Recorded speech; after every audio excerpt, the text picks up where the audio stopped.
ஆதியாகமம் 22ஆம் அதிகாரம் 12ஆம் வசனத்தை நாம் இன்னும் என்ன செய்கிறோம், தியானித்து கொண்டு இருக்கிறோம். இது ஆரம்ப காலத்திலிருந்து வந்தவங்களுக்கு தெரியும். ஒரு 1.5 வருஷம் மேலே இந்த ஆதியாகமத்தை தியானித்து இருக்கிறோம். அது செய்தியாகவும் வேத தியானமாகவும் நாம் இப்பொழுது சிலவற்றை நம்ம யூடியூப்பில் கொஞ்சம் போடுறோம். ஆக மீண்டும் அந்த இடத்துல வாசிக்கும் போது 2 முறை அந்த 22:12 ஆபிரகாமே ஆபிரகாமே நீ பிள்ளையாண்டான் மேலே கையை போடாதே என்று தடுத்து நிறுத்துகிற ஒரு சம்பவத்தை நாம் பார்க்கிறோம். அதை ஏன் ஆண்டவர் தடுத்து நிறுத்தினார் என்பதை நாம் கடந்த வாரங்களிலே நாம் பார்த்தோம். இன்றைக்கு நம்ம மோசேயினுடைய ஜீவிதத்தில் நாம் பார்க்கும்போது அங்கே யாத்திரையாகும் புஸ்தகம்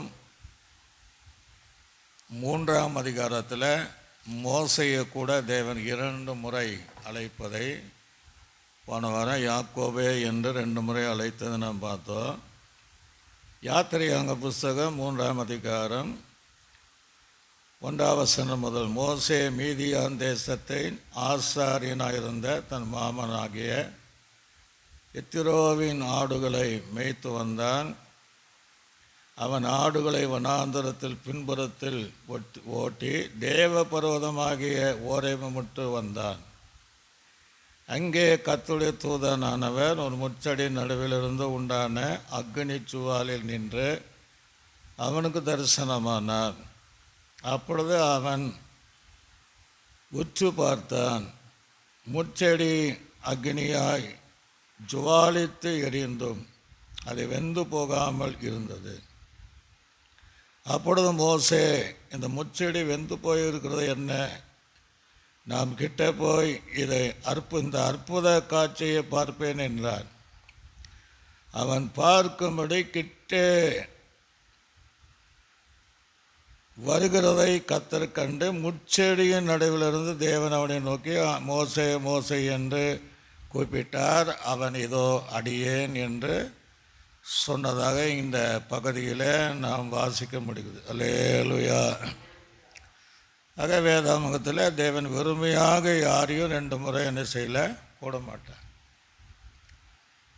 ஆக ஏதோ காரணத்தோடு கூட திட்டத்தோடு தீர்மானத்தோடு மோசையின் மூலமாக நிறைவேற்றக்கூடிய ஊழியங்களை செய்வதற்காக தேவன் அநாதி தீர்மானத்தின்படி மோசே மோசே என்று 2 முறை கர்த்தர் அழைத்திருப்பதை நாம் பார்க்க முடிகிறது. இந்த மோசே நம்ம எகிப்தில் இருக்கும்போது தான் எபிரேயருடைய பிள்ளையாண்டான் குடும்பங்களிலே பிறந்தவன் தான் இந்த மோசே என்பது நமக்கு நல்லா தெரியும். அந்த நாளில் ஆண் பிள்ளைகள் பிறக்கும்போது மருத்துவச்சிகள் சொன்ன வார்த்தை, எபிரேயர் பிள்ளைகள் பிரசவம் ஆகும்போது பெண் பிள்ளையாக இருந்தால் அப்படி உயிரோடு விட்டுடுங்க, ஆண் பிள்ளை இருந்தால் அவங்கள என்ன செய்யணும், கொன்று போட வேண்டும் என்று அதனால பார்வன் ஒரு பெரிய திட்டத்தை தீட்டினான். ஏன் அப்படி பண்ணான்னா, அவன் எல்லாம் தெரியும், மோசே என்கிற ஒருவனுக்காக அத்தனை பேரையும் ஆண் பிள்ளையை கொலை செய்யும்படி சொன்னான். ஏன்னா மோசே தான் எதிர்காலங்களிலே அவன் எகிப்தில் இருக்கிற இஸ்ரவேல் ஜனங்களை அடிமைத்திலிருந்து விடுவிக்கக்கூடியவனாக இருந்தான் என்பதை அவன் அதை அறிந்திருந்தான். ஏன்னா ஒரு காரியம் மோசையை குறித்து தேவனுக்கு தெரியும், சத்துருக்கும் தெரியும். அதனால் அந்த ரகசியத்தை அவனுடைய ஆளுக்கு சொல்லதான் செய்வான். அதனால் எல்லா பிள்ளைகளும், ஏன்னா யார் என்பது அவனுக்கு தெரியாது, அதனால் கொன்று போடணுங்கிற ஒரு சட்டம் ஏரோது நாட்களில் அதான் நடந்துச்சு. இயேசு கிறிஸ்துவை அழைப்பது கொன்று கொள்ளுவதற்காக இவன் இஸ்ரவேல் ஜனங்களுக்கு இரட்சகன், இயேசு உலக இரட்சகன் என்பதை அறிந்த அவன் என்ன சொன்னான், 2 வயதுக்குள்ளே எல்லா ஆண்குள்ளே கொன்று போடுன்னு அவன் சொன்னான். அன்றைக்கி எத்தனையோ பேரை கொண்டுட்டான். ஆனால் கொல்லக்கூடிய இயேசுவை அவனால் அழிக்க முடியல. ஒரு அல்லேலூயா. அதே போல் எகிப்தில் பல சம்பவம் நடந்தாலும் மோசையை அழிக்க முடியல.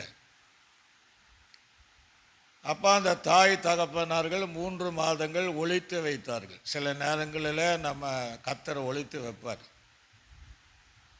சினம் கடந்து போக மட்டும் நீங்கள் அறை வீட்டில் நீங்கள் என்ன செய்யுங்க, ஒளித்து கொள்ளுங்கள். பைபிள் இருக்கு. இயேசு பிறப்பின் போது ஏரோது அவளை கொலை செய்ய தேடுவான் என்பதை அறிந்து தூதர்னாலே எச்சரிக்கப்பட்டு நீங்கள் எகிப்தி பிள்ளையாண்டனை கூட்டு போய் கொஞ்ச நாள் மறைந்துரு என்று இயேசுடைய வாய்க்கில் கூட நம்ம பார்க்க முடியுது. சில ஆபத்துக்கள் வரும்போது தேவன் நம்மை மறைத்து ஒளித்து கத்தர் வைப்பார். அல்லேலூயா. அது எலியாவின் நாட்களில் நடந்து அந்த ஒபதியா கூட சொன்னால், நான் 100 தீர்க்கதரிசிகளை 50 பேரை நான் ஒளிச்சு வச்சிருக்கிறேன் அப்படின்பா. சில நேரங்களில் கர்த்தர் நம்மை மறைவாக வைப்பார். அதே போல தான் இந்த மோசே 3 மாத காலம் மேலே ஒளிச்சு வைக்க முடியல. பார்வன் என்ன செய்தான், இந்த மருத்துவச்சிகளுக்கு இறக்க கொண்டு இருக்கு, அதனால அவன் கொல்ல மாட்டாங்க. அப்போ ஒரு காரியம் செய்வோம், அப்போ இனி நீங்கள் ஆண் பிள்ளை இருந்தால் நதியில் நீங்கள் என்ன செய்யுங்க, போடுங்க, நதியில் போட்டுருங்க அப்படின்னு சொல்லிட்டேன். ஏன்னா அந்த நாளில் பிள்ளையை கொல்லுவது என்பது சாதாரண காரியம் இல்லை. ஒரு பிள்ளை இல்லை, எபிரேய ஸ்திரீகள் பிரசவாகும் போதெல்லாம் அத்தனை பேரை கொல்லணும். இன்றைக்கி இருக்கிற காலங்களில் ஏதாவது விசா ஊசியோ போட்டு கொண்டு விடுவாங்க. ஆனால் அந்த நாளில் எல்லாமே கையில் தான் சித்திரவதை செய்து சாகடிக்கணும். ஆக எபிரேய ஸ்திரீகளுக்கு அதை செய்ய மனது இல்லை. அதனால் அவங்க காத்ததுனால குழந்தை போடுவது அந்த அளவுக்கு ஒரு பாதிப்பை ஏற்படுத்தாது என்பதற்காக அதை நதியில் போட சொன்னாங்க. நதியில் என்ன செய்ய முடியல, போட முடியல. அதுக்கு பின்புதான் 3 மாதத்திற்கு மேலாக அந்த மகனை மறைத்து வைக்க முடியாமல் நாணல் பெட்டியை செய்து நதியில் விட்ட சம்பவம் நமக்கு நல்லா தெரியும். அதுக்கு முன்பாக இந்த மோசே என்பதற்கு என்ன அர்த்தம் என்பதை நம்ம பார்க்கும்போது, மோசே என்றால் நதியிலே போடப்பட்ட, ஜலத்திலே போடப்பட்டவன் அல்லது நதியிலே போடப்பட்டவன். ஒருவேளை வேண்ட பெற்றோர்களினால போடப்பட்டவன் தான், ஜலத்திலே நதியிலே தண்ணீரிலே போடப்பட்டவன். சில நேரம் நம்ம ஒரு பாட்டுகளெல்லாம் பாட்டுறோம், தூக்கி எறியப்பட்ட என்னை உமக்கு வேண்டும் என்று என்னை சேர்த்து கொண்டீர். அல்லேலூயா. ஒருவேளை மோசையை போல நம்மை தூக்கி நீ எல்லாம் வேண்டாம் என்று தூக்கி எறிந்தவர்கள் நிறைய பேர் இருக்கலாம். அதே மோசையை தனக்கென்று எடுத்துக்கொண்டதை போல தேவன் தமக்கென்று நம்மை எடுத்துக்கொண்டார். அல்லேலூயா. தூக்கி அந்த பாடல் பாட, தூக்கி எறியப்பட்ட என்னை உமக்கு வேண்டும் என்று சொல்லி என்னை சேர்த்து கொண்ட நல்ல நேசரே அப்படின்னு பாடும். உலகத்தில் யார் யார் வேண்டாம் என்று தூக்கி வீசுகிறார்களோ அத்தனை பேரையும் தேவன் ஏற்றுக்கொள்கிறவராக இருக்கிறார். அவருடைய உரிமை சொத்தாக தேவன் மாற்றி அவர்களை பூமியிலே தன் திட்டத்தின்படி பயன்படுத்தி வருகிறார். அப்போ ஜலத்திலே போடப்பட்டவன், அந்த ஜலம், அந்த நதி அவனை இழுத்து கொண்டு போனுச்சு. அல்லேலூயா. மோசே என்றால் ஜலத்திலே போடப்பட்டவன். ஜலம் அவனை இழுத்து கொண்டு போனது. கொஞ்சம் தூரம் பார்வனுடைய குமார்த்தி ஸ்நானம் பண்ணுகிற இடம் வரையும் அந்த ஜலம் இழுத்து கொண்டு போனது. ஆனால் சரியான இடத்துக்கு தான் போச்சு. ஒருவேளை உலகமோ மற்ற காரியம் நம்ம பல வகையில் இழுத்து கொண்டு போனாலும் தேவன் திட்டம் நிறைவேறுவதற்காக சரியான இடத்திற்கு தேவன் நம்மை அழைத்து செல்வார். அல்லேலூயா. ஏன்னா வசனம் சொல்லுகிறது, அவருடைய அன்பின் கயிறினால என்ன செய்யாடா இழுத்து கொண்டார் அப்படின்னு போயிட்டு. யார் எப்படி நம்ம தூக்கி வீசி அதை இழுத்துட்டு போனாலும் அவர் நம்மை இழுத்து கொள்கிற தேவனாக இருக்கு. இப்போ அந்த இடங்களிலே பார்வன் குமாரத்தி அந்த நேரத்தில் தான் ஸ்நானம் பண்ண வரா. அப்போ மோசே என்றால் என்னென்ன அர்த்தம்னா ஜலத்திலிருந்து இழுத்து எடுக்கப்பட்டவன். அதில் சொல்லுகளே போவது வேற. ஏன்னா அந்த குமார்த்தி தாதிமார்கள் அந்த ஜலத்திலிருந்து அந்த நாணல் பட்டியோடு மோசே என்ன செய்கிறாங்க, இழுத்து கொண்டு வராங்க. ஜலத்தினால இழுத்து கொள்ளப்பட்டவன். நம்மையும் கர்த்தர் உலகத்திலிருந்து, உலக ஜலத்திலிருந்து, உலக சமுத்திரத்திலிருந்து, பாவ வாழ்க்கையிலிருந்து தேவன் நம்மை அவருக்கென்று எடுத்துக்கொண்டார். அல்லேலூயா. அதுக்கு பின்னாடி பார்த்தீங்கன்னா ஜலத்திலிருந்து எடுக்கப்பட்டவன். ஒரு அலே சொல்லுகளேலூயா. அப்போ அவன் எடுக்கிறார், ஜலத்திலிருந்து எடுத்துக்கொள்ளப்படுகிறார். எப்படி மோசேக்கு நிறைய பேர் இருக்கதான் செய், ஜனங்களை இழுத்து கொள்கிறவன் என்கிற பேர் இருக்கு. அவனுடைய காலங்கள் தான் 6 லட்சம் இஸ்ரவேல் ஜன புருஷர்களை கானானுக்கு இழுத்து கொண்டு சென்றவன் மோசே. அப்போ நீங்களும் நானும் நம்மை இழுத்து கொண்ட தேவனிடத்தில் அநேகரை கூட்டி என்ன செய்யணும், சேர்க்கணும். அதுக்கு தான் தேவன் நம்மை தூக்கி எறியப்பட்ட நம்மை தமக்க வேண்டும் என்று சொல்லி அவர் தன் பக்கம் எடுத்துக்கொண்டார். நம்மை அவருக்கென்று எடுத்துக்கொண்டார். உலகம் வேண்டாம் என்று உதறி தள்ளின, அற்பமா எண்ணின நம்மை தமக்கென்று வேண்டும் என்று உபயோகமுள்ள பாத்திரமாக தேவன் நம்மை தூக்கி எடுத்துக்கொண்டார். அல்லேலூயா. அப்படி மோசே இவனும் எடுத்துக்கொள்ளப்பட்டான். இவனால இஸ்ரவேல் ஜனங்கள் தேவக்கிருமினால எடுத்துக்கொள்ளப்பட்டார். இன்னும் மோசை குறித்து சொல்லும் போது அவருக்கு பேர் நிறைய பேர் என்ன, காப்பாற்றப்பட்டவன். 3 மாதம் அவன் எங்கே காப்பாற்றினான், வீட்டுக்குள்ளேயே காப்பாற்றினாங்க. அந்த நாணல் பெட்டியும் அவனை பாதுகாத்தது. அதற்கு பின்பு பார்வனுடைய குமார்த்தினாலே எந்த வீட்டிலே அவன் 3 மாதங்கள் மேலே இருக்க முடியலையோ அதே வீட்டிலே தாயுடனே பாதுகாக்கப்பட்டவன். 5 வயதுக்கு மேலே கிட்டத்தட்ட 40 வயது வரை எங்கே ஆண் பிள்ளை கொள்ள வேண்டும் என்று சதி திட்டங்கள் தீட்டப்பட்டதோ அதே பார்வனுடைய அரண்மனையிலே 40 வருடங்கள் பாதுகாக்கப்பட்டவர். அல்லேலூயா. இந்த மோசே தான் மாத்திரமல்ல, இஸ்ரவேல் ஜனங்களை பாதுகாப்பாக அழைத்து சென்றவர். பிதாவாகிய தேவன் இஸ்ரவேல் ஜனங்களை பகலில் மேக ஸ்தம்பம், இரவில் அக்னி ஸ்தம்பமாக 40 வருடங்களாக அவர்கள் கழுகு தன் செட்டைகளை சுமந்த வண்ணமாக குஞ்சுகளை 40 வருடங்கள் பாதுகாப்போடு நடத்தின தேவன்தான் நம்முடைய தேவன். அல்லேலூயா. இன்றைக்கும் தேவன் நம்மை பாதுகாக்கிறார். நாம் போகிற வருகிற இடமெல்லாம் தேவன் என்ன செய்கிறார், பாதுகாக்கிறார். கர்த்தர் நகரத்தை காவலராகில் காவலர்கள் விழித்திருப்பது விருதா அப்படின்னு தான் பைபிள். இந்த மோசேக்கினை பார்த்தீங்கன்னா மீட்கப்பட்டவன். அப்படியே அந்த நதியில் போயிருந்தா அவ்வளோதான். பார்வன் குமார்த்தி பார்க்கலன்னா அவ்வளோதான். அப்போ மீட்கப்பட்டவன். இவன் மீட்கப்பட்டாலும் இஸ்ரவேல் ஜனங்களை மீட்டு கொண்டவன். யாருக்காக, அந்த மீட்பருக்காக. அப்போ நீங்களும் நானும் எதற்குன்னா நம்ம மீட்கப்பட்டவர்கள். இயேசுவின் இரத்தத்தினால பரிசுத்தாவினாலே அந்த நித்திய மீட்புக்காக மீட்கப்பட்ட ஜனம்தான் நம்முடைய ஜனம். நம்ம அல்லேலூயா. அப்போ நாம் அநேகரை தேவனுக்குள்ளாக மீட்கிற ஆத்தும ஆதாய ஊழியங்களை மோசையை போல செய்கிறவர்களாக இருக்கவே. எத்தனை அர்த்தமுள்ள பேர் தான் அந்த மோசை. இப்போ நீங்கள் யாத்திரையாகமம் 2ஆம் அதிகாரத்தை நாம் திருப்பி கொள்வோம். இவனை தான் ஆண்டவர் 2 முறை என்ன செய்கிறாரு, அழைக்கிறார். இப்போ யாத்திரையாகமம் 2ஆம் அதிகாரம் 1ஆம் வசனம் 10ஆம் வசனம் வரை நான் வாசிக்கிறேன். லேவியின் குடும்பத்தாரில் ஒருவன் லேவியின் குமார்த்திகளின் ஒருத்தியை விவாகம் பண்ணினான். அந்த ஸ்திரீ கர்ப்பவதியாகி ஒரு ஆண் பிள்ளை பெற்று அது அழகுள்ளது என்று கண்டு அதை 3 மாதம் ஒளித்து வைத்தார். இப்போ இந்த பெற்றோர்கள் இந்த பிள்ளைய ஒளிச்ச வச்ச காரணம் என்னங்கிறது அழகாக தெரியுது. என்னவா?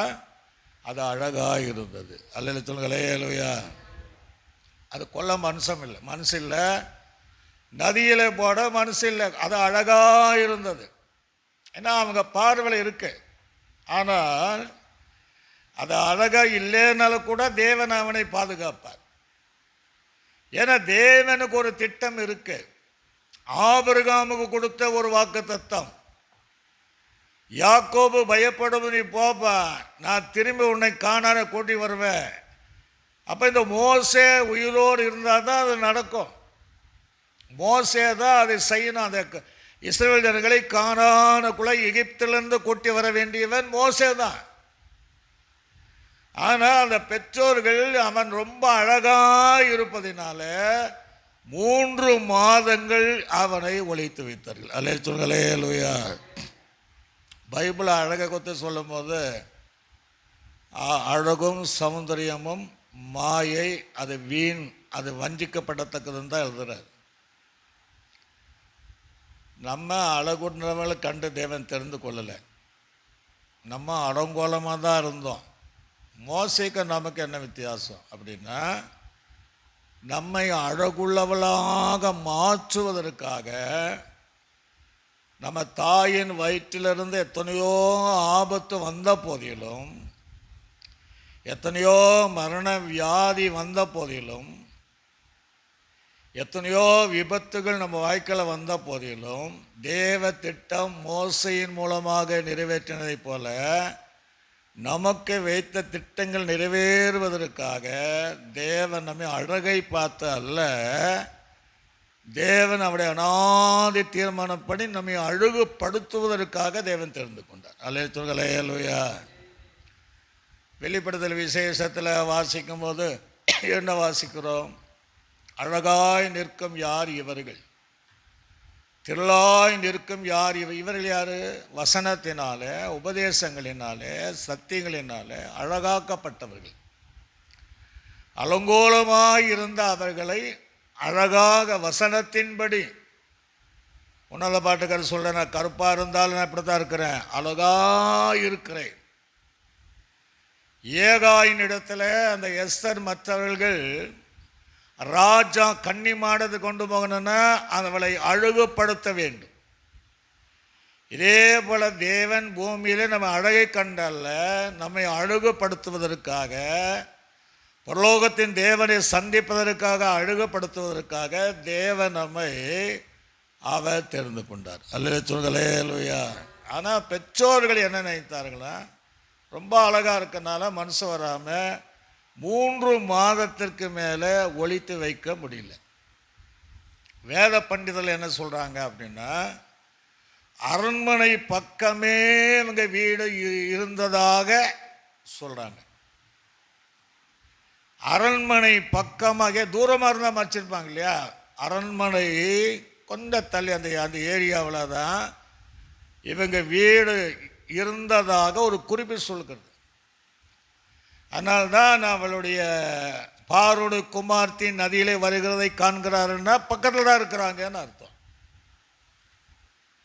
அந்த சூழ்நிலத்தை வாழ்ந்த இவங்க அந்த 3 மாதத்துக்கு மேலே அழகுள்ளவனாக இருந்தான் என்பதனால அதற்கு மேலே அது பாதுகாக்க முடியல. அல்ல சொல்களே, அல்லையா? அதுதான் சொல்கிறாரு, அவள் அதை அப்புறம் ஒளித்து வைக்கக்கூடாமல் ஒரு நாணல் பற்றி எடுத்து, அது பேலை மாதிரி தான், அதற்கு பிசினும் கீழும் பூசி அதில் பிள்ளையை வளர்த்தி நதியோரத்தில் நாணலுக்குள்ளாக வைத்தாள். அப்போ எங்கே தான் வளர்த்துருக்கா பாருங்கள். முதல் வளர்த்து அதுக்கு பின்னாடி தான் நதியோரத்தில் வைத்தாள். அதற்கு என்ன சம்பவிக்கும் என்று அறியும்படி அவருடைய தமக்கை தூரத்தில் நின்று கொண்டிருந்தார். தேவ திட்டம் எல்லாம் பாருங்க. அந்த நேரங்களில் நீங்கள் பார்த்தீங்கன்னா அப்பொழுது பார்வோனுடைய குமாரத்தி நதியிலே ஸ்நானம் பண்ண வந்தார். அவருடைய தாதிகள் நதியோரத்தில் உலாவினார்கள். ஏன் அப்படின்னா பார்வோனுடைய குமாரத்தி வருகிறாள். அந்த ராஜா, அந்த நாட்டில் ராஜானுடைய குமார்த்தி வரும்போது தாதிமார்கள் வேற யாராவது இந்த இடத்துல இருக்கிறார்களா, பார்வோன் குமார்த்தி ஸ்நானம் பண்ணுவதை பார்க்க வருகிறார்களா என்று அங்கே சுற்றி உலாவி பார்க்குறாங்க. ஒரு அலேச்சுன்களே லூயா. அரசாங்கத்தில் முதல் மந்திரி யாராவது வந்தாலும் முதலாவது என்ன செய்வாங்கன்னா எல்லாம் செக் பண்ணுவாங்க, யாராவது இருக்காங்களா அப்படி இப்படின்ட்டு. அதே போல் இந்த தாதிமார்கள் எல்லா இடத்திலும் உலாவினாங்க. ஏன்னா அவர் ஸ்நானம் பண்ணும்போது, ஏன்னா பார்வோன் குமார்த்தி ஸ்நானம் பண்ண வருகிற நேரம். அப்போ அந்த சமயத்தில் தான் நதியோரத்திலே உலாவினார்கள். அப்பொழுதுதான் அவன் நாணலுக்குள்ளே இருக்கிற பெட்டியை கண்டு அந்த தாதியை அனுப்பி அதை கொண்டு வரும்படி செய்தார். அல்லேலூயா அல்லேலூயா. யார் பார்த்தது? பார்வோனுடைய குமார்த்தி. ஆனால் பார்வோனுடைய அரண்மனையில் தான் கடினமான சட்டம் வந்துச்சு. எபிரேயருடைய பிள்ளை ஆண் பிள்ளை இருந்தால் கொண்டு போடு, இல்லைன்னா நதியில் போடு. ஆனால் உண்மையில் இவங்க ரெண்டாவது காரியம் சரி நதியில் தான் போட்டாங்க. முதல் காரியம் செய்யலை, ரெண்டாவது காரியம் தாய் தகப்பனே தன்னுடைய தமக்கை நதியில் போட்டது உண்மைதான். கொஞ்சம் வித்தியாசமாக நாணல் பெட்டியை வைத்து அவனை நதியில் போட்டாங்க. பாருங்க, தேவனுடைய திட்டம் அந்த நேரத்தில் பார்வோடு குமார்த்தி ஸ்நானம் பண்ண வருவது தேவனுடைய திட்டம். சில விஷயங்கள் நமக்கு புரிந்து கொள்ளாத காரியங்கள் இருக்கலாம். ஒருவேளை அந்த நேரத்தில் பார்வோன் குமாரத்தியோ அந்த தாதிமார்கள் வரலன்னா மோசேயினுடைய சூழ்நிலை என்ன? அந்த விடமாட்டார், அதை வேற. அப்போ அந்த நேரம் பார்த்து மோசே நதியில் போடுகிற அந்த நேரம் பார்த்து பார்வோன் குமார்த்தி ஸ்நானம் பண்ணி உலாவுகிற அந்த கரை ஓரங்களில் நதி ஓரத்தில் நாணல் பெட்டியை காண்கிறாள். அல்லேலூயா சொல்லுங்களே அல்லேலூயா. எங்கிருந்து எதிர்ப்பு வருகிறதோ அங்கிருந்து ஒருவர் மோசையை காண செய்கிற தேவன். அதான் ஒருவனுடைய வழி கர்த்தருக்கு பிரியமாக இருந்தால் அவனுடைய சத்துருவை அவனுக்கு தன்னை கொண்டு வருவாரா? சமாதானமாய் கொண்டு வருவார். தேவனுடைய நடத்திப்பெல்லாம் ரொம்ப ஆச்சரியமாக இருக்கும். அதெல்லாம் நமக்கு புரிந்து கொள்ள முடியாது. எந்த அரண்மனையிலே சட்டம் இயற்றப்பட்டதோ அந்த அரண்மனையிலே ஒருவர் தான் மோசையை காப்பாற்றுவதற்கு காரணமாக இருந்தாங்க. இப்போ அந்த நதி ஓரத்தில் நீங்கள் பார்த்தீங்கன்னா அவன் நாணலுக்குள்ளே இருக்கிற பெட்டி கண்டு தன் தாதியை அனுப்பி அதை கொண்டு வரும்படி செய்தாள். அதான் மோசை என்றால் ஜலத்திலிருந்து கொண்டு வரப்பட்டவன். அதுக்கு பின்னாடி நீங்கள் பார்த்தீங்கன்னா அதை திறந்த போது பிள்ளையை கண்டாள். பிள்ளை அழுது அவள் அதில் மேலே இரக்கமுற்று இது எபிரேயர் பிள்ளைகள் ஒன்று என்று என்றார். அடையாளத்தையும் தெரிஞ்சு போச்சு. அப்போ அப்பாவுடைய சட்டம் மாற்ற முடியாது.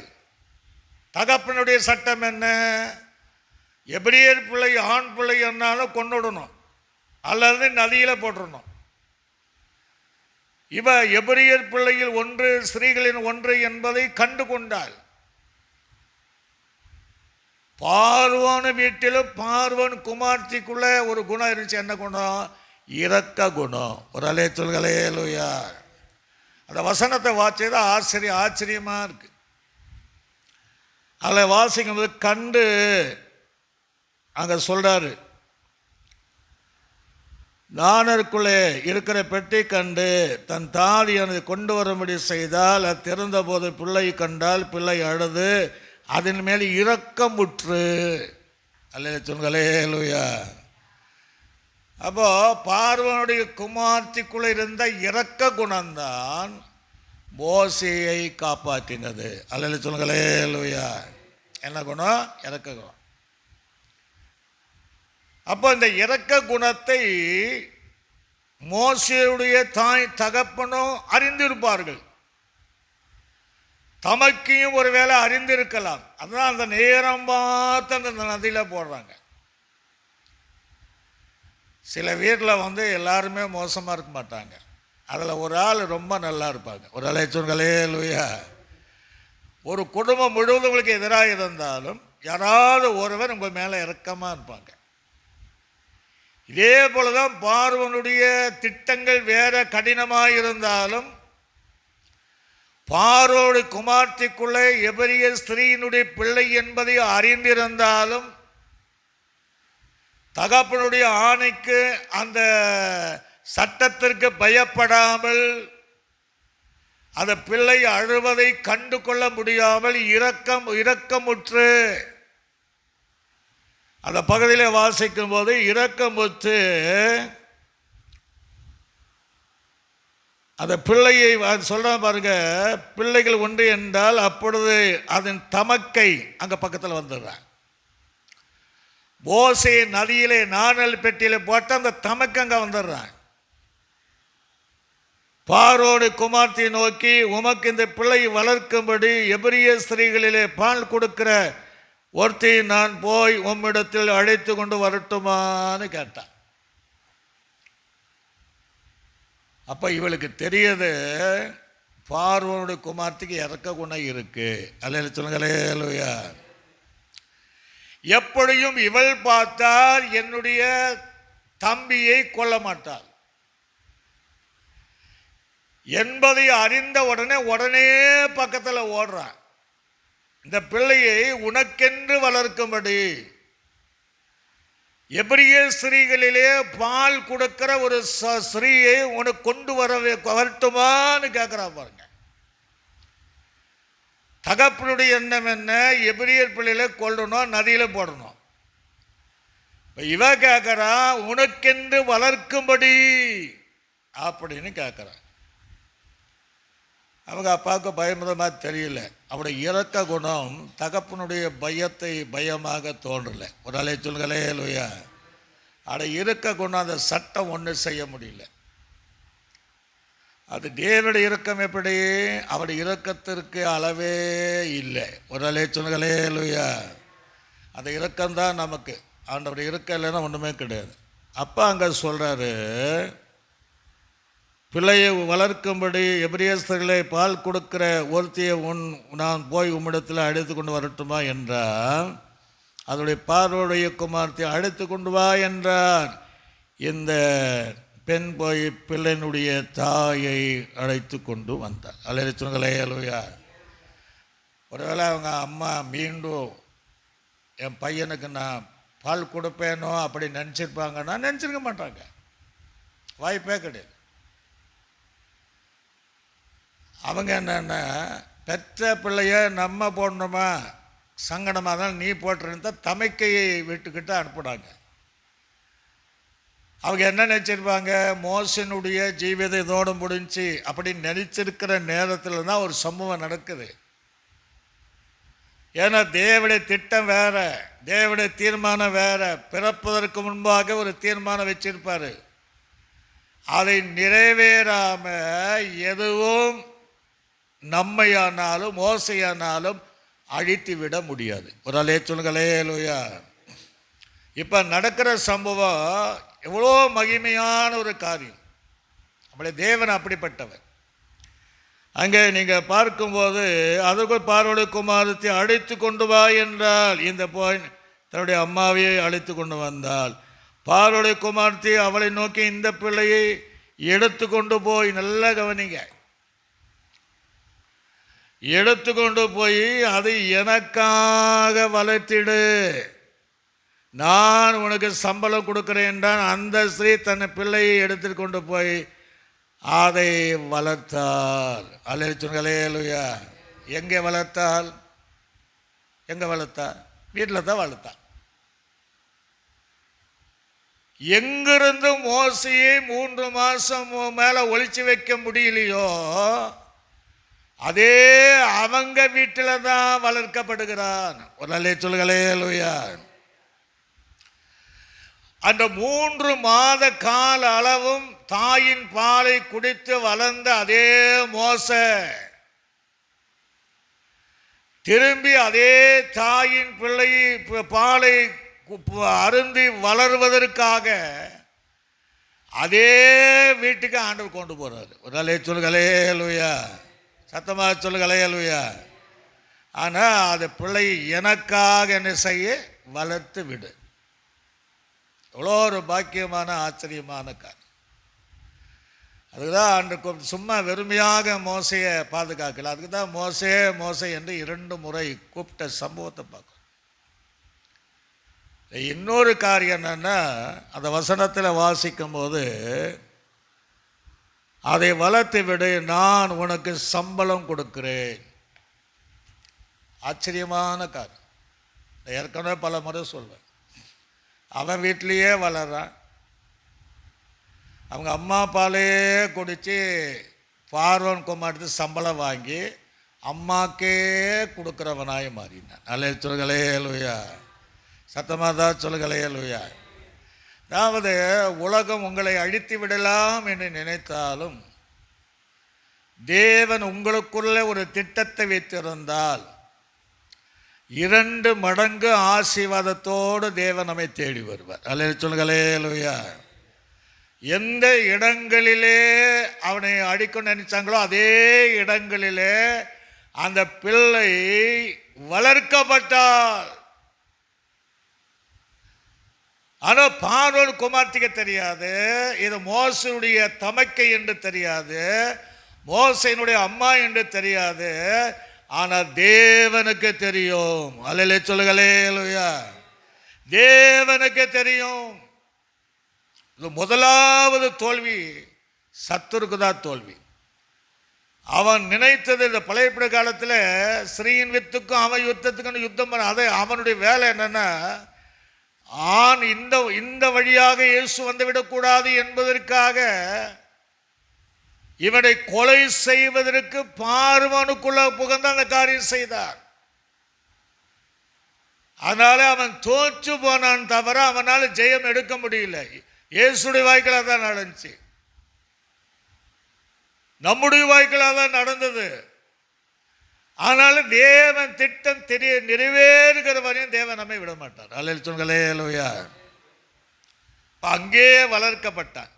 அதே இடத்துல எவ்வளோ சந்தோஷம். அவன் நினச்சிருப்பாளா என் பையனுக்கு நான் மீண்டும் பால் கொடுப்பேன்னு நினைத்திருப்பாளா? ஆனால் என் பிள்ளைய முகத்தை நான் அழகான முகம் அப்படி நினைச்சு ஏங்கியிருப்பா. திடீர்னு கொண்டு போய் எப்படி இருக்கும் அதெல்லாம் நினைச்சிருப்பாளா? தகப்பன் நினைத்திருப்பாளா? தமக்கை நினைத்திருப்பாளா? தேவன் நினைத்தார். அல்லேலூயா சொல்லுங்களே அல்லேலூயா. எத்தனை வருடம் வரை? 5 வருடம் வரையும் மோசேயின் தாய் தன் பிள்ளைக்கு பால் கொடுத்து வளர்க்கப்பட்டது மாத்திரமல்ல, அவருக்கு எபிரியனுடைய பழக்க வழக்கத்தை தெய்வத்துக்குரிய சத்தியங்கள் எல்லாம் கற்றுக் கொடுத்து மோசே வளர்ந்தார். அல்லேலூயா சொல்லுங்களே அல்லேலூயா. சத்தமாக சொல்லுங்களே அல்லேலூயா. அப்படி அவளை வளர்ந்த. அப்போ மோசைக்கு எல்லாம் தெரியும். இதுதான் வளரும் போது தெரியும், இதுதான் என் தாய், நான் ஒரு எபிரியன், என் தமக்கை, இப்படி எல்லா விஷயம் நாளடைவிலே கற்றுக்கொண்டவன் தான் இந்த மோசே. அதனால் அவளை கீழ்ப்படி இறக்கமுள்ளவளை இல்லையா, வளர்த்த விட எனக்காக நீ கொண்டு வான்ட்டான். இப்போ என்ன நடக்குன்னா, பிள்ளை பெரிதாகும் போது அவள் அதை பார்வோனுடைய குமாரத்திற்கு கொண்டு போய் விட்டாள். அவளுக்கு அவள் குமாரன் ஆனான். அல்லேலூயா சொல்லுங்களே அல்லேலூயா. அப்போ இதுவரையும் 5 வருடம் வரையும் தன் தாய்க்கு அவன் பிள்ளையாக இருந்தான். 5 வயதுக்கு மேலே 40 வயது வரையும் பார்வோனுடைய குமார்த்திக்கு குமாரனாய் இருந்தான். அல்லேலூயா சொல்லுங்களே அல்லேலூயா.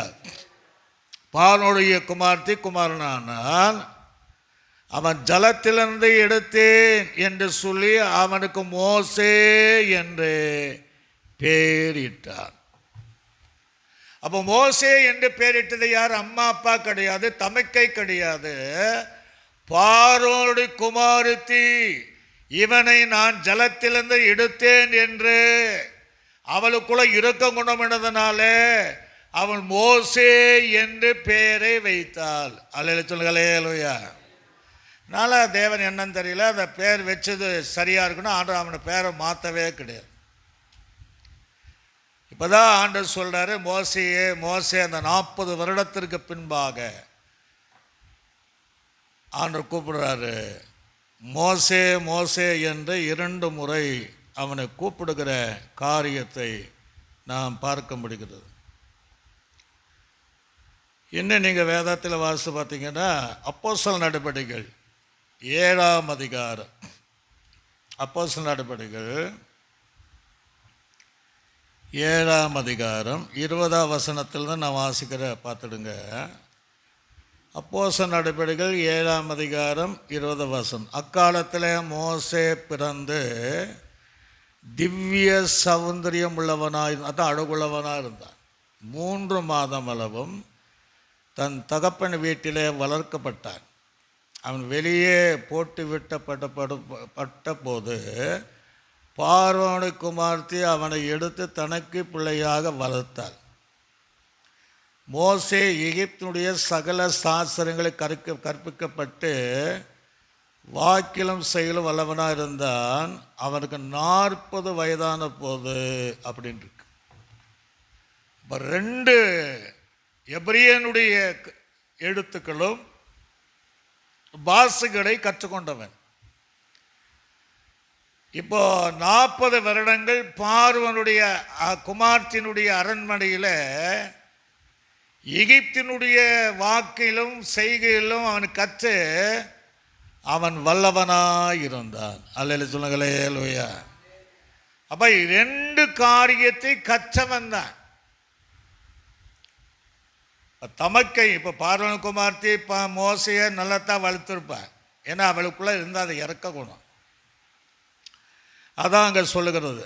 40 நாள் இஸ்ரவேல் புத்தராக ஏன் ஆண்டவர் இவனை மோசன் கூப்பிட காரணம் என்னன்னா, இவனை கொண்டுதான் இஸ்ரவேல் ஜனங்களை மீட்டு கொண்டு வரணும். அது ஒரு காரணம் இருக்கு. இது மோசேக்கு தெரியுமானா,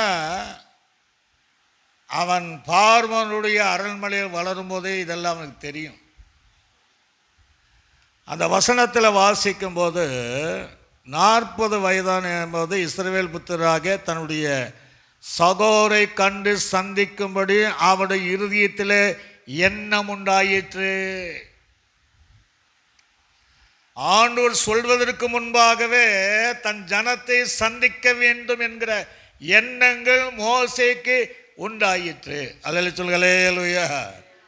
அதனால்தான் ஆண்டவர் மோசேன்னு கூப்பிடுறாரு. அப்போ மோசேக்குள்ளேயே ஒரு வெளிப்பாடு இருந்திருக்கு. என் எபிரியருடைய சகோதரியை சந்திக்க வேண்டும், அது எண்ணங்கள் இருதயங்களிலே உண்டாயிற்று என்று. இது தேவனால வெளிப்படுத்தப்பட்ட, தேவனால அவனை நடத்தப்பட்ட மேலான காரியம் என்பதை அறிந்து கொள்ள வேண்டும். ஆக அந்த பார்வோனுடைய குமார்த்திகளிலே அந்த 40 வருடம் வாழும்போது அவருடைய எண்ணங்கள் மாறல, சிந்தனை மாறல. ஒருவேளை பாஷை கற்றுக்கொண்டால், பேச்சில வாக்கிலே வல்லவனாயிருந்தான், பார்வோனுடைய வளர்க்கப்பட்டதற்கு நன்றி உள்ளவனா கூட இருந்திருப்பான். ஆனாலும் அவனுக்குள்ளே ஒரு பாரம், எபிரியர்களின் சகோதரர்களை சந்திக்க வேண்டும் அப்படின்னு அர்த்தம். சந்தித்து அவர்களை அழைத்து கொண்டு போக வேண்டும் என்கிற இருதயத்திலே என்ன உண்டாயிற்று. அல்லேலூயா சொல்லுங்களே. அல்லேலூயா. சத்தமாக சொல்லுங்களே. அல்லேலூயா. தான் ஆடலனாலும் சதை என்ன செய்யும்? ஆடுமாம்மா. ஏன் ஆடுனா, அந்த இரத்த உறவுகள் எப்போதான் நம்மளை பார்க்க போகிறோம் என்கிற அந்த எண்ணங்கள் அங்கே உண்டாயிற்று என்று அவன் அங்கே பார்க்கிறான். அதை சொல்றார் பாருங்க, இருதயத்திலே எண்ணினான் என்று அங்கே சொல்லப்பட்ட காரியத்தை நம்ம பார்க்க முடிகிறது. இன்னும் நீங்கள் பார்த்தீங்கன்னா எபிரேயருக்கு நிருபத்தில் இந்த யாத்திரியாங்க புஸ்தகத்தில் வாசிக்கும் போது 2ஆம் அதிகாரம் 11ஆம் வசனம் முதல் சில வசனங்களை வாசிக்கிற, மோசே பெரியவனான காலத்தில் அவன் தன் சகோதரத்தில் போய், யார்? எபிரேயர் சகோதரர், அவள் சுமக்கிறதை பார்த்து தன் சகோதரியாக எபிரியனி ஒருவன் எகிப்தியன் அடிக்கிறதை கண்டு. அல்ல சொல்களே இல்லையா? இப்போ பார்வோன் கிட்ட தான் வளர்றான். எகிப்தினுடைய எல்லா காரியங்களும் கற்றுக்கொண்டவன். அங்கே தான் நன்றி உள்ளவனாக இருந்திருக்கணும். தன் சகோதரனை ஒரு எகிப்தியன் கொலை செய்வதை பார்த்த உடனே இவனால் பொறுக்க முடியல. அல்ல சொல்களே இல்லையா? அப்போ இதெல்லாம் ஆண்டுக்கு தெரியும், இவனுக்குள்ளே இருக்கிற எண்ணங்கள் தெரியும். அதனால்தான் மோசையை கொண்டு கர்த்தர் பெரிய காரியங்களை செய்தார். அவன் அதை பார்க்க ஒருவன் இல்லை என்று அறிந்து எகிப்தியனை வெட்டி அவனை மண்ணிலே புதைத்து போட்டார். அப்போ மோசைக்குள்ளே ஒரு வைராக்கியம் இருந்தது. தேவனுடைய பிள்ளைகளை தொடுகிறவனை அவன் விட்டு வைக்கவில்லை. தன் சகோதரனை செண்டை போடுகிறவனை, அவனை அடிமைத்தன்ன பண்ணுகிறவனை பார்த்து சும்மா இருக்கல, அதை எகிப்திலேயே கொலை செய்து அந்த மண்ணிலே யார் அறியாமல் புதைத்து போட்டு தன் தேவன் மேல் இருக்கிற, தன் ஜனத்தில் மேல் இருக்கிற அந்த நேசத்தை, இந்த அன்பை, அந்த வாஞ்சையை வெளிப்படுத்தினவன் தான் இந்த மோசே. ஒரு அலே சொல்களே லோயா, அப்படிப்பட்டவன் தான் இந்த மோசே என்பதை நாம் அறிந்து கொள்ள வேண்டும். அதுக்கு பின்னாடி எபிரேயருக்கு நிருபத்தில் வாசிக்கும் போது 11ஆம் அதிகாரத்தை நாம் திருப்பிக் கொள்வோம். எபிரேயருக்கு நிருபம் 11ஆம் அதிகாரத்தில் நாம் வாசிக்கும் போது திருப்பிக் கொள்ளுங்க, நான் வாசிக்கிறேன், அதை கவனமாக நம்ம கேட்போம். எபிரேயருக்கு நிருபம் 11ஆம் அதிகாரம் 24ஆம் வசனத்திலிருந்து நான் வாசிக்கிறேன், அதை கவனமாக நாம் கேட்போம். விசுவாசத்தில் மோசே தான் பெரியவனாகும் போதுங்கிறார். நல்ல கவனிங்க. அவர் எப்படி வளர்ந்தானா, விசுவாசத்திலே வளர்ந்தவர். அல்ல சொல்களே லூயா. தகப்பனார் தாயார் வீட்டிலும் விசுவாசத்தில் வளர்ந்தான். பார்வோனுடைய குமார்த்தின் வீட்டில் இருக்கும்போது கூட அந்த விசுவாசத்திலே அவன் பெரியவனானான். அந்த விசுவாசத்தில் அவன் விடவே இல்லை. எனக்கு பிரியமானவன் பாபிலோனில் இருந்தாலும் தேவனுக்கு சித்தமானவர்கள் செய்வான் என்று வசனம் இருக்கு. ஒரு அடிமைத்தனத்தை செய்யக்கூடிய இஸ்ரவேல் ஜனங்கூட இருக்கக்கூடிய அவன் இடத்தில் இருந்தாலும் அவன் எப்படிப்பட்டவனாக இருந்தானா, விசுவாசத்திலே வளர்ந்தான். அல்ல சொல்லுங்களே அல்லேலூயா. வேதம் தெளிவாக சொல்லுகிறது, அவன் விசுவாசத்திலே பெரியவனான போது, அந்த 40 வயது ஆகும்போது, அப்ப எதுவரையும் அந்த 40 வயது வரையும் அவன் தாய் கற்றுக்கொண்ட அந்த விசுவாசத்திலே வளர்ந்தவனானான். அரண்மனை வாழ்க்கை, பார்வோனுடைய குமார்த்தியுடைய மகன் என்பது விதவிதமான வஸ்திரங்கள் இருக்கலாம், விதவிதமான ராஜ போஜனங்கள் இருக்கலாம், விதவிதமான ரதங்களிலே சவாரி செய்யக்கூடிய பாக்கியம் உள்ளவளாக இருந்திருக்கலாம். ஆனால் அதெல்லாம் வெறுக்கிறான். ஒரு ஆளே சொல்களே லூயா. அந்த எபிரேயர் நிருபத்தில் வாசிக்கும் போது பார்வோன் குமார்த்தின் மகன் எண்ணப்படுவதை வெறுத்துட்டான். அதான் ஆண்டு கூப்பிடுறாரு. ஒரு ஆளே சொல்களே லூயா. வெறுத்தான். நம்மளாம் விருப்பமா? எவ்வளோ ஒரு ராஜபோஜமான வாழ்க்கையை அவன் வெறுத்தான். வெறுத்துட்டு என்ன செய்தான்னா, அநித்தியமான பாவ சந்தோஷங்களை அனுபவிப்பதை பார்க்கலாம் தேவ ஜனங்களோடு துன்பத்தை அனுபவிப்பதை தெரிந்து கொண்டு இனி வரும் பலன் மேலும் நோக்கம் இருந்த எகிப்தினுடைய பொக்கிஷங்களிலும் கிறிஸ்துவின் மேல் வருகிற நிந்தை அதிகமாக பாக்கியம் என்று அவன் எண்ணினான் என்று வேதம் தெளிவாக சொல்கிறது. அல்லேலே சொல்களே அல்லேலூயா. இதெல்லாம் அவனுக்குள்ள இருந்தது. அநித்தியமான உலக சந்தோஷம். முதலாவது பார்வோன் குமாரன் என்பதை வெறுத்தான்.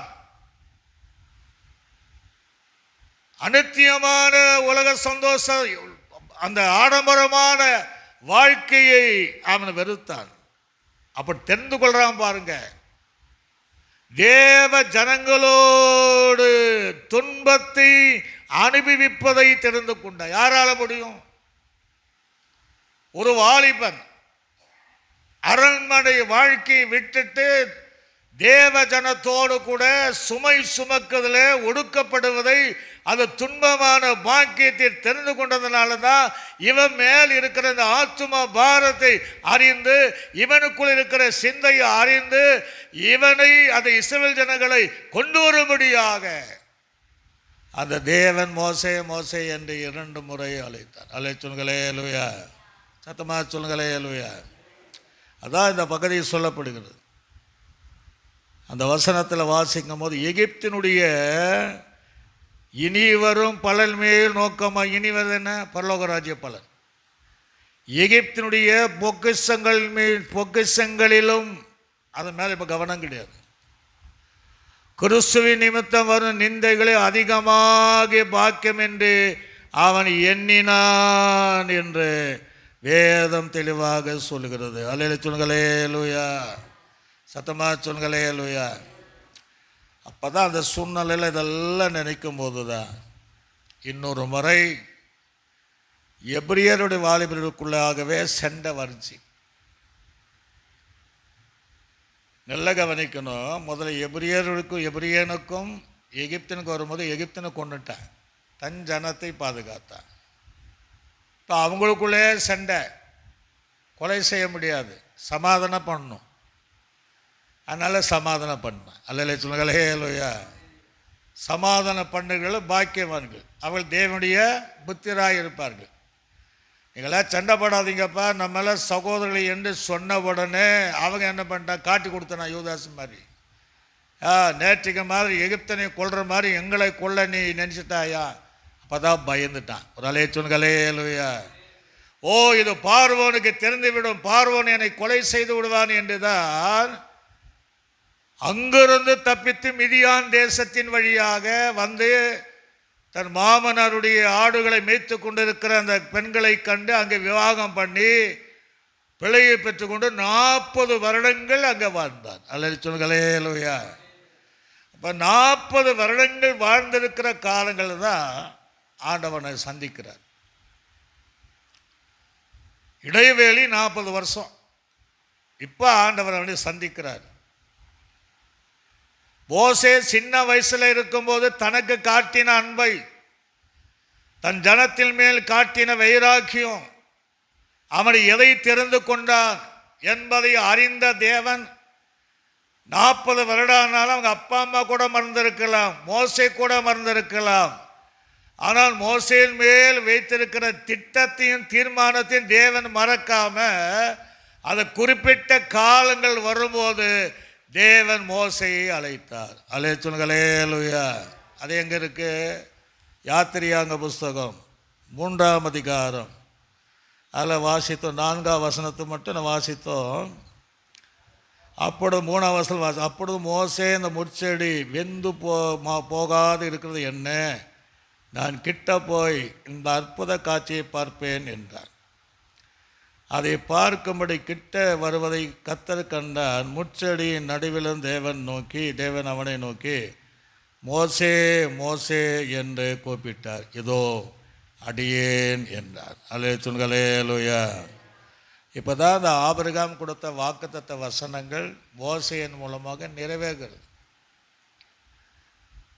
யாக்கோபு எகிப்துக்கு போகும்போது பயந்து இருக்கும்போது, நீ பயப்படாத, நீ போ, நானும் கூட வருவேன், திருப்பி நான் கொண்டு வருவேன் என்ற சொன்ன அந்த வாக்கு நிறைவேறணும்னா மோசே எகிப்துக்கு மீண்டும் வரணும். அல்லேலூயா. எத்தனை காலங்கள் ஆனாலும் தேவனுடைய வாக்குத்தத்தம் மாறாது.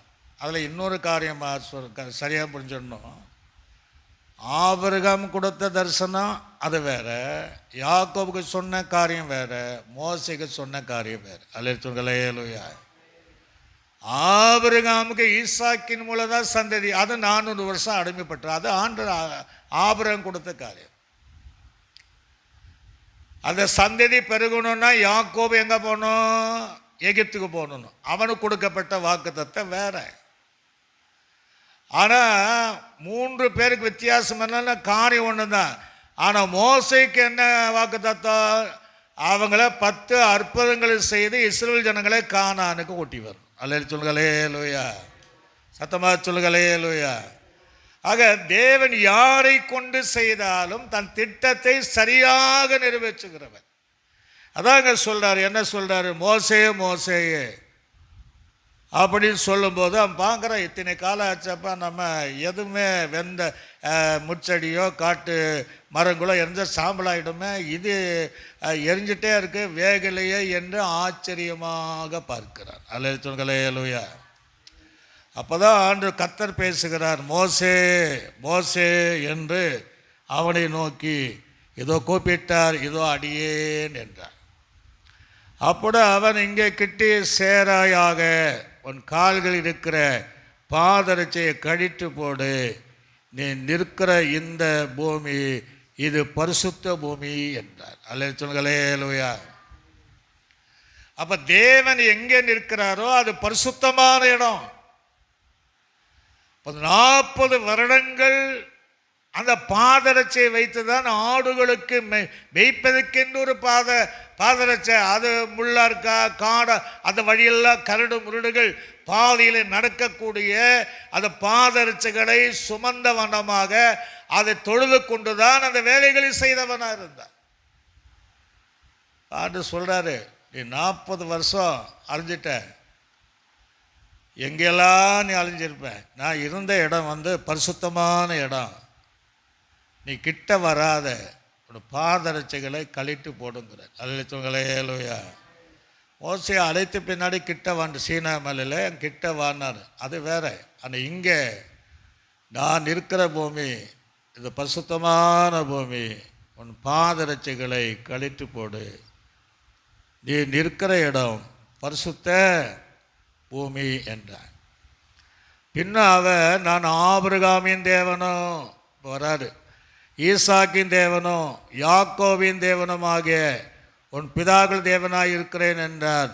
மோசே தேவனை நோக்கி பார்க்க பயந்ததினால் தன் முகத்தை மூடிக்கொண்டான் என்று.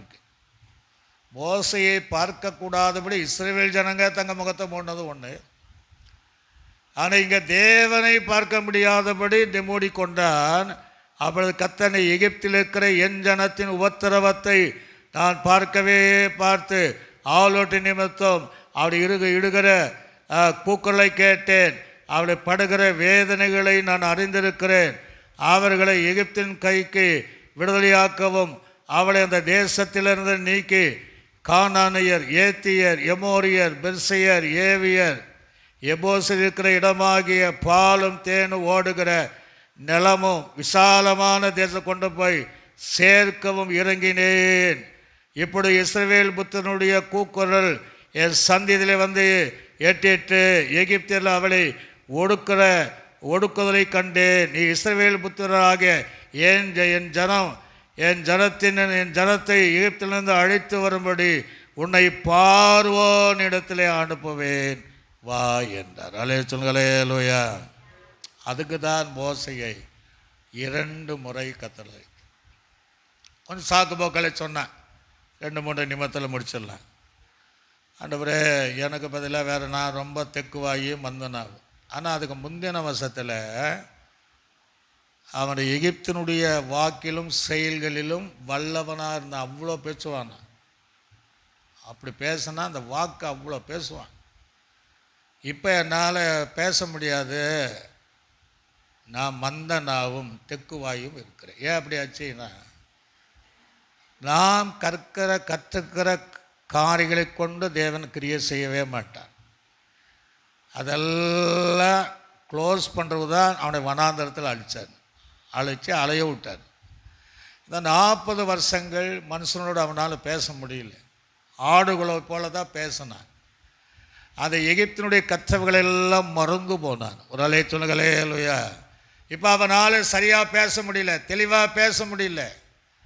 தேவன் எல்லாவற்றையும் மறக்க செய்து விட்டுதான் அவனை மீண்டும் என் ஜனத்தை, இவன் ஏற்கனவே இவனுக்குள்ள இருக்கிற அந்த எண்ணங்கள் எல்லாவற்றையும் அறிந்து நீ பாலும் ஓனும் ஓடுகிற கானான் தேசத்திற்கு அழைத்து வரும்படி நான் உன்னை அனுப்புகிறேன் வா என்று சொல்லி அந்த பாதரட்சிகளை கர்த்தர் கழற்றி சுவிசேஷம் என்கிற பாதரட்சியும் ஆயுத்தம் என்கிற பாதரட்சியும் தொடுத்தவனாக அந்த இஸ்ரவேல் ஜனங்களை 10 விதமான அற்புதங்களை செய்த ஆரோனை இவனும் இஸ்ரவேல் ஜனங்களை 10வது பஸ்காவை அடைத்து இஸ்ரவேல் ஜனங்களை கானான் வரை நடத்த முடியல. ஆனால் குறிப்பிட்ட எல்லைகள் வரையும் இந்த ஜனங்களை நடத்துவதற்கு தேவன் மோசேயை 2 முறையாக தேவன் அழைத்தார். அழைச்சுங்களே லூயா. அதான் மோசேன்னு அழைத்து அந்த காரியத்தை நிறைவேற்றினார். அப்படின்னா நம்மை கொண்டு எதை நிறைவேற்றணுமோ, எதை செய்து முடிக்கணுமோ அதை செய்கிற வரையும் உங்களையும் என்னை விடவே மாட்டார். அழைச்சுங்களே லூயா. அது எத்தனை நம்ம சாக்கு போக்கு சொன்னாலும் தேவனை விட மாட்டார். நம்ம சொன்னதை செய்வதை நிறைவேற்றுகிற வரையும் அவர் நிறைவேற்றுகிறவனை யாரையும் கைவிடாம இந்த மோசே 2 முறை அழைத்து தன் சித்தத்தையும் ஆபிரகாம் கொடுத்த வாக்கு தத்தத்தையும் யாக்கோபு கொடுத்த 2 முறை அழுத்த வாக்கு தத்தை மோசையினுடைய காலத்தில் நிறைவேற்றும்படியாக மோசே 2 முறை கர்த்தர் அழைத்தார். எல்லா கண்களை மூடினவளாக இந்த மாலை நேரங்களிலும் மோசையை அழைப்பதற்கு எத்தனையோ சதித்திட்டங்கள் நடந்தாலும் எந்த இடங்களில் சட்டம் வந்ததோ அந்த இடத்தினுடைய குமார்த்தினால் கண்டெடுக்கப்பட்டு அந்த குமார்த்தினால் வளர்க்கப்பட்டு அந்த அரண்மனையில் 40 வருடங்கள் வளர்க்கப்பட்டு அதற்கு பின்பு அவருடைய வனாந்தரங்களில் ஓடினாலும் மீண்டும் இன்னொரு 40 வருடங்கள் சில காரியங்களை கற்றுக் கொடுத்து தான் கற்றுக்கொண்ட எகிப்தினுடைய எல்லா காரியங்களையும் மறக்க செய்து மீண்டும் தேவன் ஒரு முச்சடியில் தரிசனமாகி மோசையை அழைத்து மோசேனுடைய 2 முறை அழைத்து தன் ஜனங்கள் படுகிற வேதனையும் கூக்களையும் ஒடுக்குதலையும் அவனுக்கு அறிவித்து அந்த ஜனங்களை பாலும் தேனும் ஓடுகிற கானான் தேசத்துக்கு அழைத்து வரும்படியாக நான் உன்னை அனுப்புவேன் வா என்று மோசை 2 முறை அழைத்த தேவன். உங்கள் வாழ்க்கையில் இருந்தான் தேவனை எதை சொல்கிறாரோ அதை நிறைவேற்றுகிற வரையும் நம்மால் முடியாது என்று சொன்னாலும் கர்த்தர் நிறைவேற்ற வல்லவராக இருக்கிறார். உன்னை அழிக்கும்படி உன்னை இருக்கிற இடத்தை விட்டு துரத்தும்படி பல காரியங்கள் உலகத்தில் நடந்தாலும் தேவன் திட்டம் நிறைவேறாதபடி கர்த்தர் உன்னை விடவே மாட்டான். மோசையினுடைய காரியங்கள் எப்படியெல்லாம் நடந்த ஜெயமாக மாறினதோ சாத்தான் தோற்று போனான், பார்வோனும் தோற்று போனான். அரண்மனையிலும் தான் சட்டம் வச்சு அரண்மனையிலே வளர்க்கப்பட்டவனாக இருந்தான். தேவ பிள்ளைகளுக்கு எதிராக செயல்படுகிற குடும்பத்துக்கு எதிராக செயல்படுகிற யாராயிரம் தோற்று போவார்கள். ஆனால் தேவ திட்டம் உங்கள் வாழ்க்கையில் நிறைவேறும். கண்களை மூடி எல்லாம் சோத்திரம் பண்ணுங்க. சோத்திர ஆண்டவரே, எங்கள் நல்ல ஆண்டவரே நன்றி செலுத்துகிறோம். இந்த மாலை நேரங்களிலும் மீண்டும் மோசே என்று எதற்காக நீர் கூப்பிட்டீர் என்பதை இஸ்ரவேல் ஜனங்களை அடிமைத்தனத்திலிருந்து கானான் தேசத்திற்கு அழைத்து வரும்படியாக ஆபிரகாமுக்கு சொன்ன யாக்கோபை நடத்தின அந்த வார்த்தைகளை நிறைவேற்றுவதற்காக அழைத்ததை போல எங்களையும் அழைக்கிறேன். இந்த உலகத்தில் இருக்கிற நாட்கள் கேட்கிறவளையும் அழைக்கிறேன். எத்தனையோ தடவை அழைச்சிட்ருக்கீங்க. அவங்க மூலமாக செய்ய வேண்டிய ஊழியங்கள் ஆனாலும் செய்து முடிக்கிற வரையும் தேவன் கைவிடாதபடி நடத்துகிற தேவனாய் இருப்பதற்கு ஆயுசோதம். இங்கு இருக்கிற தேவ பிள்ளைகளும் அவ்விதமான பாதையை நடத்துவீராக, காத்து கொள்வீராக. இயேசு கிறிஸ்துவின் நாமத்தில் ஜெபிக்கிறோம் மிக நல்ல பிதாவே. ஆமென், ஆமென்.